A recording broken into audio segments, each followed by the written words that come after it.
अब हम इस क्लास में कुछ कॉम्प्रिहेंसिव क्वेश्चंस करते हैं जिसमें हम लॉस ऑफ स्टॉक और लॉस ऑफ प्रॉफिट का मिक्स करेंगे, मतलब दोनों हमें क्वेश्चन में करना पड़ेगा, दोनों ही क्लेम निकालने पड़ेंगे।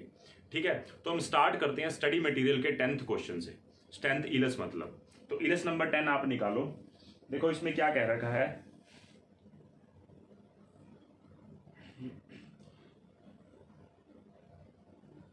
देखो निकालो।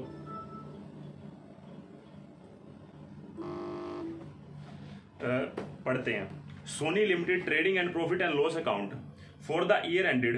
देखो मेरे पास मान लो हो सकता है, मैंने पहले भी आपको बोला क्वेश्चन पहले वाला भी हो सकता है, तो जो ईयर है वो चेंज मिल सकता है, ऐसी कोई बात नहीं है। ठीक है, ये तो एवरी ईयर ये चेंज होते रहते हैं ना स्टडी मटेरियल में।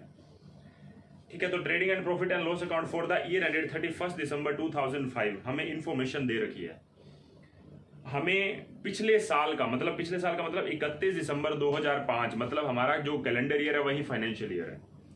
उसके बाद कह रहा है कंपनी ने हमें taken out A fire policy for ₹3 lakh and loss of profit policy for ₹1 lakh.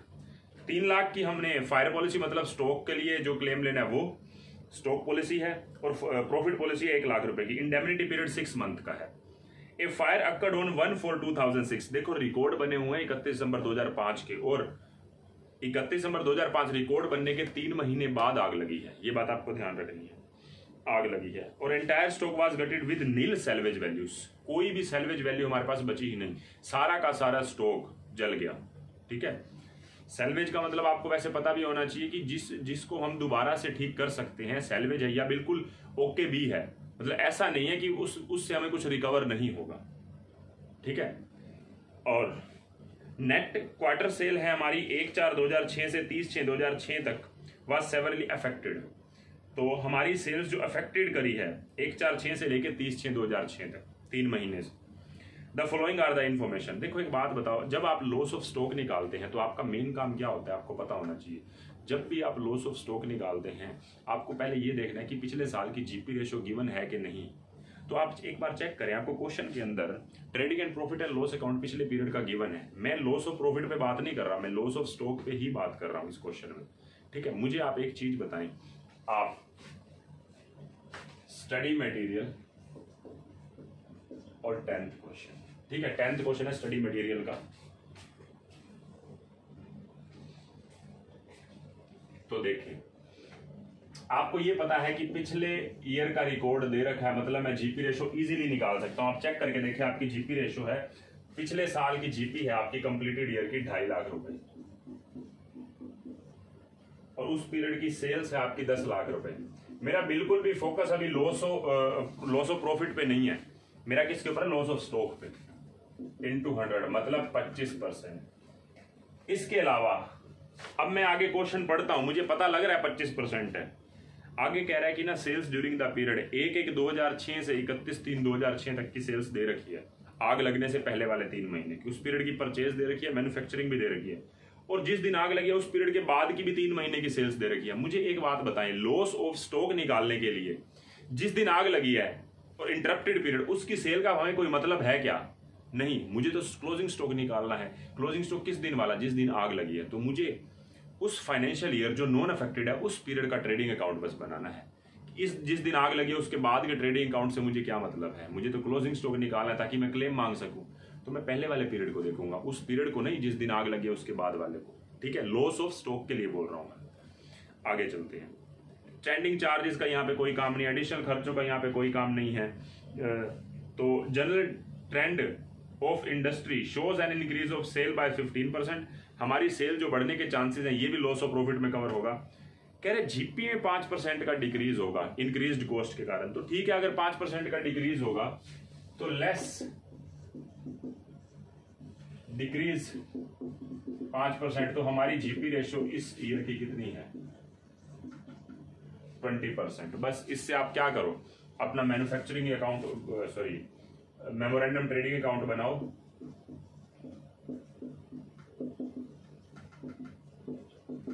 किसका 1/1/2006 to 31/3/2006 तक का 3 महीने का आपको बनाना है। तो आप इस पीरियड के आप देख लो क्या क्या है इंफॉर्मेशन। आपके पास क्या ओपनिंग स्टॉक है? तो यस है। कहां से निकालोगे? जो पिछले साल का ट्रेडिंग अकाउंट बना पड़ा है बुक के अंदर 90,000 रुपीज का। इस पीरियड की परचेजेस बताओ कितने की है? हमारी इस पीरियड की परचेजेस है 3 लाख रुपए की, सेल्स है 2.5 लाख रुपए की।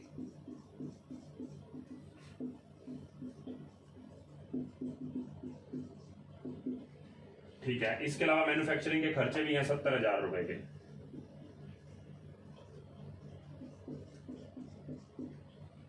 ठीक है, जीपी रेशो लगा देंगे हम 20%, तो हमारा ग्रोस प्रॉफिट है 2.5 लाख रुपए का, 20% 50,000 रुपए।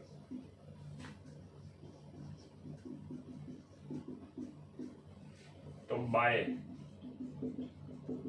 क्लोजिंग स्टॉक, जिस दिन आग लगी है उस दिन का क्लोजिंग स्टॉक निकल आएगा। तो 390 + 70 460 460 और 50 5,10,000 रुपए। 5,10,000 में से 2.5 गया 2,60,000 रुपए। बैलेंसिंग फिगर 2,60,000 रुपए हमारा क्या निकल के आ रहा है? Calculation of loss of stock. देखो स्टॉक एट गोडाउन में कितने का स्टॉक पड़ा है? 2,60,000 का, जिस दिन आग लगी है। कोई सैलवेज बची है क्या? नील।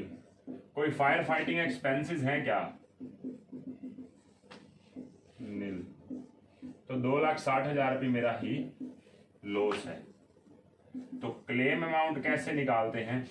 जितना लॉस हुआ है, जितना गोडाउन में स्टॉक पड़ा था, into policy amount. Policy amount यहाँ पे है 3 लाख रुपए का। यस 3 लाख रुपए है ना। तो हमारे पास निकल के आ रहा है 3 लाख रुपए claim, but claim can not exceed,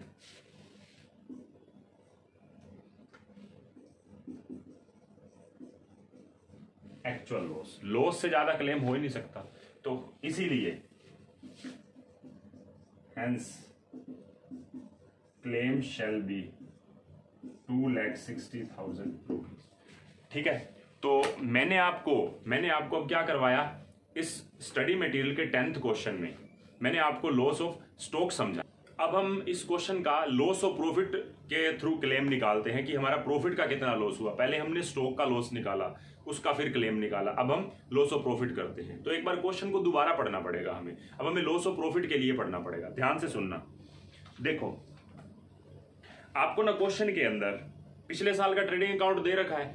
इससे आप ये कह सकते हैं कि पिछले साल की आपकी टर्नओवर कितनी है, बता सकते हैं। Turnover of last financial year, ये किस काम आती है? जीपी रेशो में। जीपी रेशो निकालने के लिए अब जीपी रेशो ये वाली मत उठा लेना। लॉस ऑफ स्टॉक वाली जो जीपी रेशो है ये आपकी अकाउंटिंग के अकॉर्डिंग जीपी रेशो है। हमें इंश्योरेंस क्लेम के अकॉर्डिंग निकालनी है जीपी रेशो, इंश्योरेंस एक्ट के अकॉर्डिंग। ठीक है, तो हम क्वेश्चन को दोबारा से पढ़ना पड़ेगा। तो 3 लाख की पॉलिसी हमारी थी स्टॉक की, चलो वो तो खत्म बात। प्रॉफिट पॉलिसी 1 लाख रुपए की, इंडेमनिटी पीरियड 6 महीने है। आग लगी है 1/4/2006 को, ये बैलेंस शीट बनने के 3 महीने बाद। और सारे स्टॉक को आग लग गई, जो मेरे लिए रेलिवेंट नहीं है क्योंकि मैं लॉस ऑफ स्टॉक निकाल चुका हूं ऑलरेडी। नेट क्वार्टर सेल 1/4/2006 से 30/6/2006 तक की 3 महीने की बहुत ज्यादा अफेक्टेड हुई है। और कुछ अदर इंफॉर्मेशन भी दे रखी है मुझे, जैसे सेल्स दे रखी है मुझे 1/1/2006 से 31/3/2006 तक की सेल्स दे रखी है मुझे। परचेजेस दे रखी है, मैन्युफैक्चरिंग एक्सपेंसेस दे रखी है, और सेल किस पीरियड की दे रखी है साथ में, जो अफेक्टेड पीरियड है उस 3 महीने की भी सेल्स दे रखी है। स्टैंडिंग चार्जेस दे रखे हैं, एडिशनल एक्सपेंसेस बता रखे हैं, और जनरल ट्रेंड बता रखे हैं कि इंडस्ट्री का 15% है इंक्रीज। अच्छा, ट्रेंड निकालने की समस्या खत्म। ट्रेंड 2 जगह यूज होता है, बताओ कहां कहां पे। एक तो स्टैंडर्ड सेल में ट्रेंड को ऐड करते हैं एक्चुअल सेल से कंपैरिजन करने के लिए, और दूसरा एएटी निकालने के लिए। आपका जो ट्रेंड है वो निकलवाया है, इसलिए आपको उसकी मेहनत तो करनी नहीं। दूसरा कह रहा है decrease in GP by 5% due to increase cost. जो आपकी जीपी रेशो निकलती है एज पर इंश्योरेंस एक्ट, उसमें 5% डिक्रीज कर देना बस चुपचाप। अब बात को समझे, हम क्वेश्चन को करते हैं। देखो आप मुझे ये बताओ किस दिन आग लगी है। आग बहुत ज्यादा लग गई है,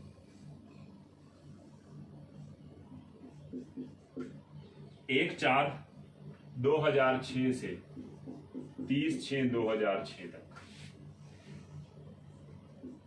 1/1/2006 और 1/1/2005 से 31/12/2005 तक। ये हमारा रिकॉर्ड्स ऐसे बनाने हैं हमने। सबसे पहले इस पीरियड की सेल्स देखते हैं कितनी है। ये हमारा अफेक्टेड पीरियड है और इसकी सेल्स हमारी है, अफेक्टेड पीरियड की सेल्स हमारी है 87,500 रुपीज। ठीक है, अच्छा आगे इंफॉर्मेशन को पढ़ते जाएंगे। सेल्स ड्यूरिंग द पीरियड 1/1/2006 से 31/3/2006 तक की सेल्स, इस पीरियड की भी सेल्स मुझे पता है 2.5 लाख रुपए। इस कंप्लीटेड ईयर की भी सेल पता है, वो हमारी है 10 लाख रुपए। ठीक है, ये हमें गिवन है। अब आगे करते हैं।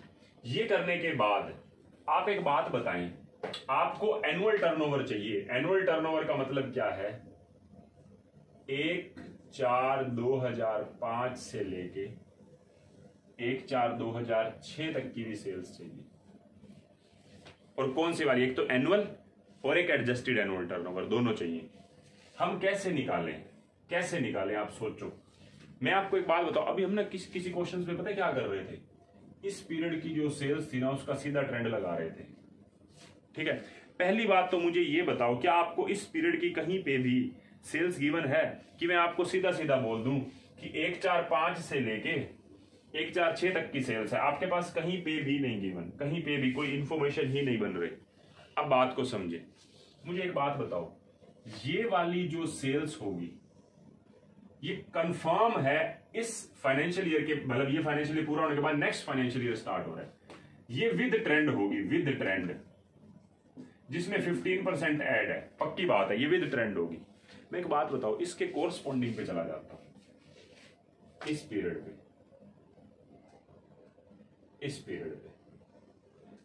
तो इस पीरियड की मुझे बताओ सेल्स। आप बता सकते हो, इसको देखते हो बता सकते हो। कैसे? अगर मैं आपको ये बोलूं कि 2,50,000 रुपए की जो सेल है, इससे कंपैरिजन करूं तो ये अगर 100 है तो ये 115 है, 15% ट्रेंड ऐड कर लो। तो मैं इसको क्या कर दूं, 2,50,000 का 100/115 कर दूं, तो आपकी इस पीरियड की विदाउट ट्रेंड सेल आ जाएगी। जो ट्रेंड यहां पे ऐड हुआ है उसको हटा दो, बस, कोई मुश्किल काम थोड़ी ना है। और ये कैलकुलेशन हमारी निकल के आएगी, ये कैलकुलेशन हमारी निकल के आ रही है 2,17,391 रुपए। मैं रफ कर रहा हूं, अब इसको फेयर भी करूंगा। इस पीरियड की सेल्स का इस पीरियड से कंपैरिजन किया जा सकता है, बिल्कुल किया जा सकता है। यहां पे अगर सेल 100 है तो यहां पे 115 है, ये तो कंफर्म है, विद ट्रेंड होगी। तो मैं ट्रेंड हटा देता हूं, इस पीरियड की सेल्स आ जाएगी। अब एक बात बताओ ना, 10 लाख रुपए की टोटल इस फाइनेंशियल ईयर की सेल्स में से अगर मैं 10 लाख की टोटल सेल्स में से अगर मैं बोलता हूं कि इस पीरियड की सेल्स जो है वो 2,17,391 रुपए है, तो बचे हुए पीरियड की सेल्स कितनी है? इस बचे हुए पीरियड की, इस पीरियड की सेल्स आ जाएगी, वो आ रही है 782,609, 782,609। हाँ, आगे इंस्टीट्यूट ने क्या एजम्पशन ले रखी है, कह रहा है कि इसको evenly through out the year बांट दो। इन्होंने ऐसा ही किया, evenly through out the year बांट दी। कैसे? आप कहेंगे ये क्या बोल दिया आपने, evenly through out the year? मतलब कहने का मतलब है 7,82,609 रुपए है ना, इस पीरियड के 3 महीने की सेल तो इसके कंपैरिजन करके आ गई। 10 लाख में से इस पीरियड को अलग कर दिया, तो ये पीरियड की जो सेल्स है ना, ये क्या कह रहा है कि इसमें 3 महीने की जो सेल्स है इसको इससे कंपैरिजन भी तो करना है। अब वो सेल्स भी गिवन नहीं है, मतलब मैं बोलूं 1/4 इस पीरियड की तो खैर आपकी आ गई 782,609 जो आपने ये निकाली है। अब मैं पूछूं इस पीरियड की सेल्स बताओ ना, 30/6/2005 तक की। मैं पूछ रहा हूं ये 30/6/2005 तक की आप निकाल क्यों रहे हो? क्यों निकाल रहे हो? क्योंकि इससे कंपैरिजन करना है, क्योंकि स्टैंडर्ड सेल को एक्चुअल जो भी आप करते हैं वो भी तो लगाएंगे ना। अब बात को समझे, थोड़ा लॉजिकल है क्वेश्चन, ये बात कंफर्म है, थोड़ा लॉजिकल है। अब देखें तो 7,82,609 जो भी है आपका,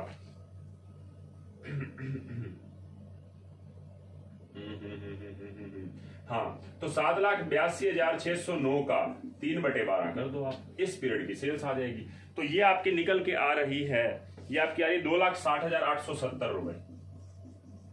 आप कहेंगे बहुत ज्यादा लॉजिकल चीज होगी इसके अंदर, तो बहुत ज्यादा समझना पड़ेगा, दोबारा करूंगा ना मैं इसको भी, फिर भी तो करूंगा।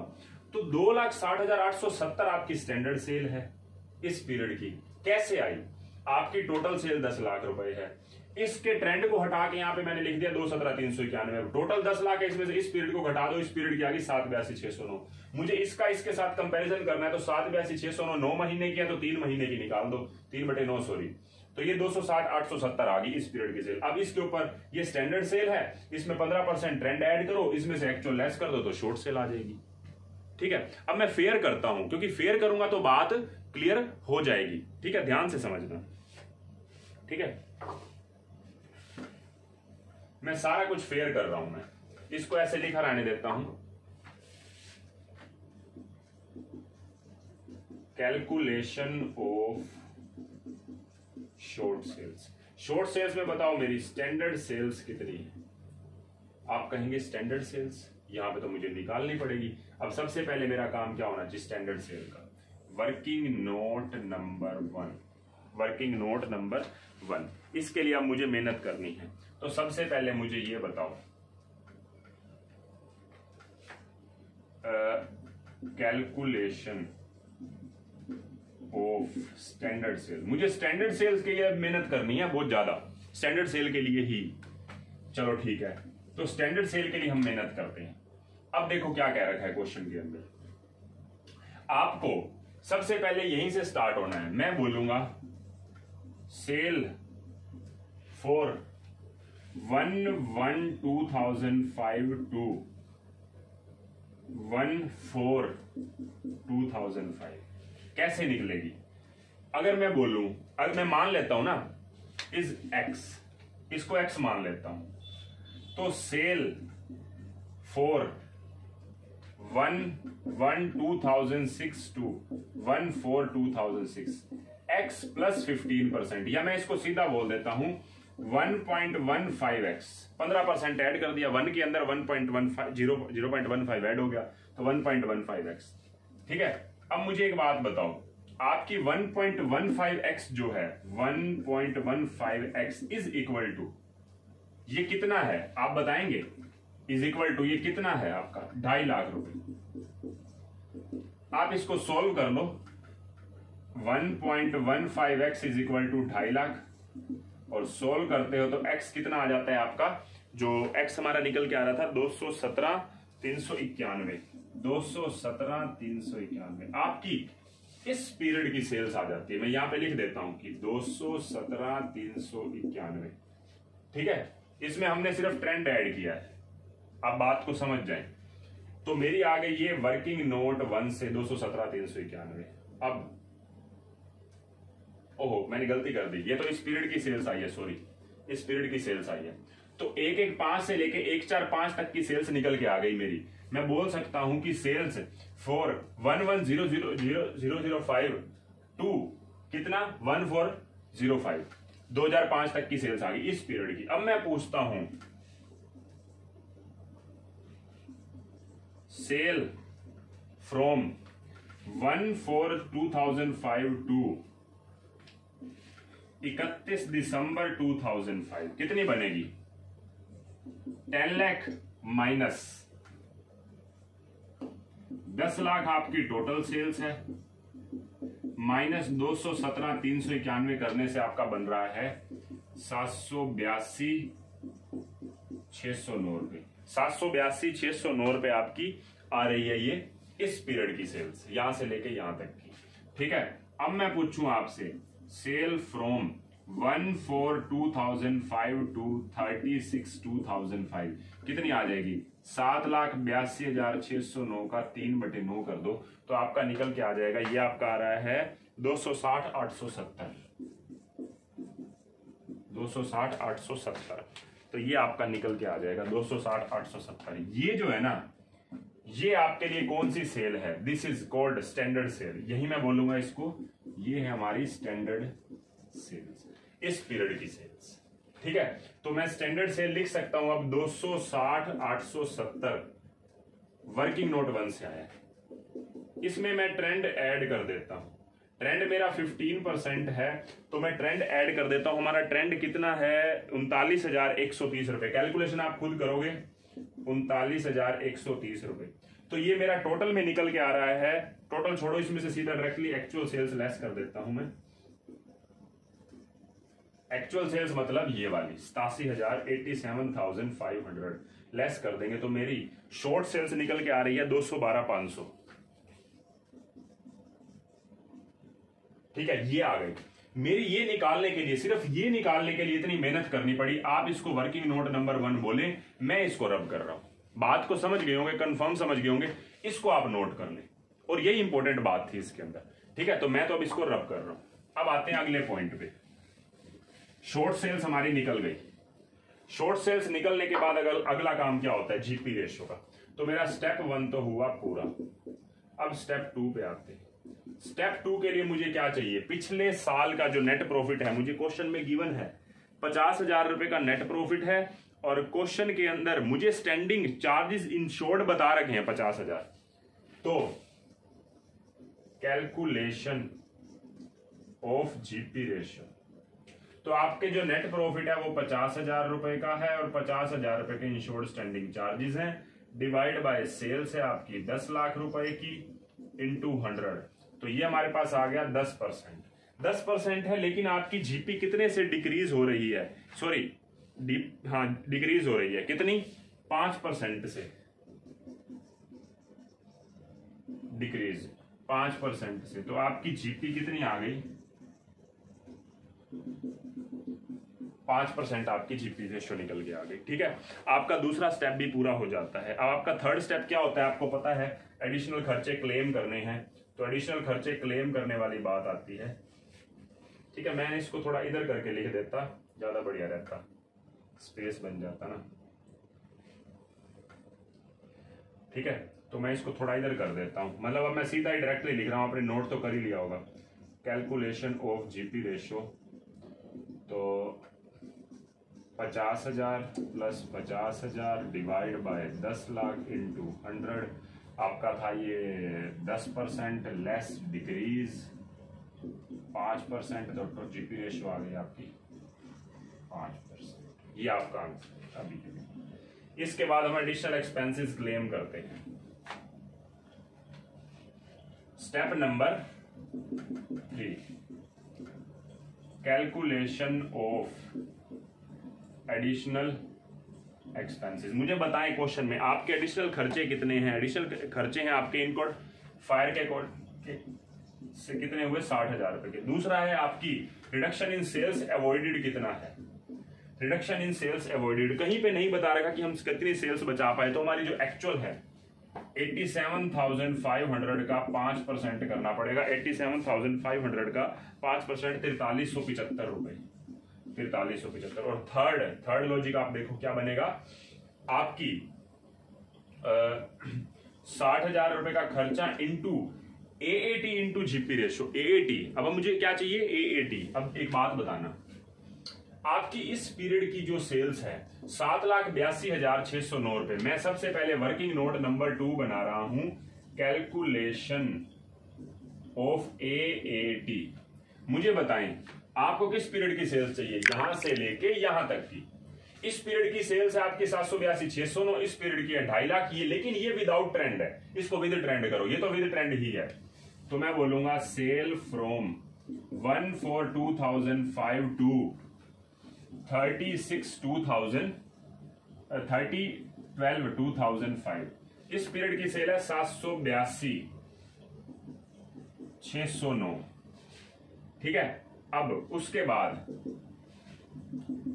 सेल फ्रॉम 1/1/2006 टू 31/3/2006 कितनी है इस पीरियड की, 2.5 लाख रुपए।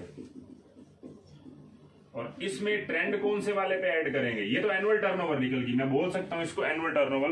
तो टोटल कर रखा है क्या मैंने, नहीं डायरेक्टली टोटल कर रखा है। तो ट्रेंड को ही ऐड कर देता हूं 15% इसका 782,609 का 15% है आपका 117,391। 117,391 किसका है? 782,609 का 15% आप कर दो तो इससे आपका AAT निकल के आ रहा है 11,50,000 रुपए। 11,50,000 रुपए ये आपका AAT निकल के आ गया। इसको यहां पे अप्लाई कर दो। 11,50,000 रुपए का 11,50,000 रुपए का कितना था जीपी रेशो आपका? 5% डिवाइड बाय 11,50,000 रुपए का 5% प्लस अनइंश्योर्ड स्टैंडिंग चार्जेस। देखो स्टैंडिंग चार्जेस तो मुझे पता है 50,000 रुपए के हैं, ठीक है। अब मुझे देखना पड़ेगा कि मेरे टोटल स्टैंडिंग चार्जेस कितने हैं। मैं आपको बता दूं एडमिनिस्ट्रेशन के खर्चे आपके ना स्टैंडिंग होते हैं और फाइनेंस खर्चे आपके दोनों ही स्टैंडिंग होते हैं। यह बात आपको खुद ध्यान रखनी पड़ेगी। आप बात को समझे। जो आपके सेलिंग के खर्चे होते हैं ना वो डिपेंड करते हैं, वेरिएबल होते हैं। जैसे जैसे आपका बिजनेस चलेगा वैसे वैसे वो खर्चे होंगे। जब बिजनेस रुक जाता है तो एडमिनिस्ट्रेशन के खर्चों में रेंट का खर्चा भी हो सकता है, इलेक्ट्रिसिटी का खर्चा भी हो सकता है बिजनेस को चलाने के लिए। और फाइनेंस खर्चों में जैसे आपने किसी से लोन लिया ये थोड़ा रुकने वाले हैं, चाहे बिजनेस बंद हो जाए, ये फिक्स्ड खर्चे तो आपको देने पड़ेंगे। मतलब आपके टोटल स्टैंडिंग चार्जेस आप बताएंगे कितने हैं, आप खुद चेक करें। आपके टोटल स्टैंडिंग चार्जेस हैं जिसमें एडमिनिस्ट्रेशन के खर्चे और फाइनेंस के खर्चे का दोनों का टोटल कर लो, वो है 180। 180 में से आपके इंश्योर्ड थे 50,000 के, देखो यहाँ पे आपने लिखा भी था, तो 1,30,000 रुपए के आपके अनइंश्योर्ड हैं। देखो क्वेश्चन में बोलेगा, ये जरूरी थोड़ी ना है, आपको खुद भी माइंड लगाना पड़ेगा। क्वेश्चन में हर बार नहीं बोलेगा, क्वेश्चन में हर बार नहीं बोलेगा। 1,80,000 रुपए आपका टोटल फिक्स चार्जेस हैं, जिसमें से आपके 50,000 रुपए इंश्योर्ड है, तो अनइंश्योर्ड है 31, ठीक है। अब कौन से फिक्स्ड हैं? एडमिनिस्ट्रेशन के खर्चे और फाइनेंस के खर्चे, ठीक है। तो आगे हम चलते हैं। इसके बाद इसकी कैलकुलेशन हमारी आ रही है, इसकी कैलकुलेशन हमारी आ रही है, दिख नहीं रहा कुछ मुझे, इसका कैलकुलेशन आपको खुद को ही करनी पड़ेगी। ये शायद इसका मैंने लिखा नहीं हुआ है। 18,400 रुपये, 18,400 रुपये, ठीक है। तो इन तीनों में से कम है 4,375, ये क्लेम हो जाएंगे हमारे एडिशनल एक्सपेंसेस, ठीक है। अब मैं इसको रब कर देता हूं।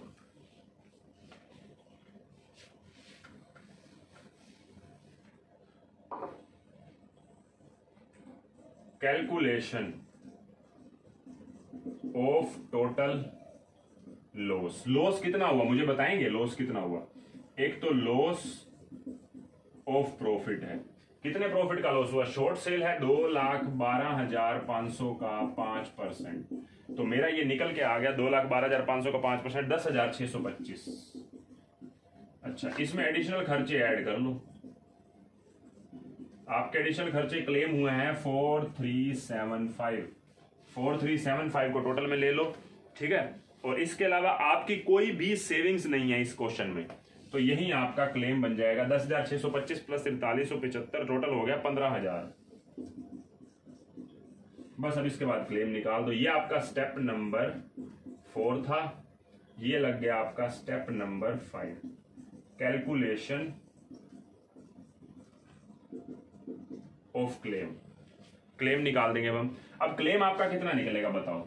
देखो कैलकुलेशन ऑफ क्लेम आपका रूल क्या है? जितने की पॉलिसी आपकी 1 लाख की पॉलिसी है इस क्वेश्चन में, इंटू कितने का लॉस हुआ 15,000 divide by 8 into GP ratio.